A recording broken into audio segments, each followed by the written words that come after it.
আসসালামু আলাইকুম এভরিওয়ান। আজ একটা খুব ইউনিক রেসিপি শেয়ার করছি। আমি কিছুটা মুসুরির ডাল ভিজিয়ে রেখেছিলাম 15 মিনিট মতো। তারপর সেই মুসুরির ডালটা আমি বেটে নিলাম দুটো কাঁচা লঙ্কা দিয়ে। তারপর একটা ফুলকপি গ্রেটারের বড় অংশটা থেকে গ্রেট করে নিয়েছি, দিয়ে দিলাম পেঁয়াজ কুচি, কাঁচা লঙ্কা কুচি, ধনিয়া পাতা কুচি আর আধোভাবে বেটে রাখা ডাল দিয়ে দিলাম।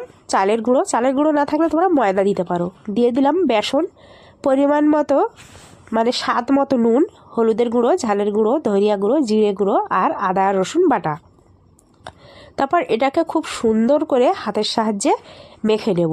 যদি অসুবিধা হয় মানে খুব শুকনো টাইপের হয় তাহলে একটু সামান্য হাতে পানি লাগিয়ে নিতে পারো। তারপর হাতের মধ্যে এইভাবে চ্যাপটা করে আগে থেকে মিডিয়াম আঁচে তেল গরম করে রাখা, তার মধ্যে দিয়ে দিলাম ফুলকপির বালিশ বড়া। এগুলো বালিশের মতো দেখতে, সেই জন্য এগুলোর নাম বালিশ বড়া। তারপর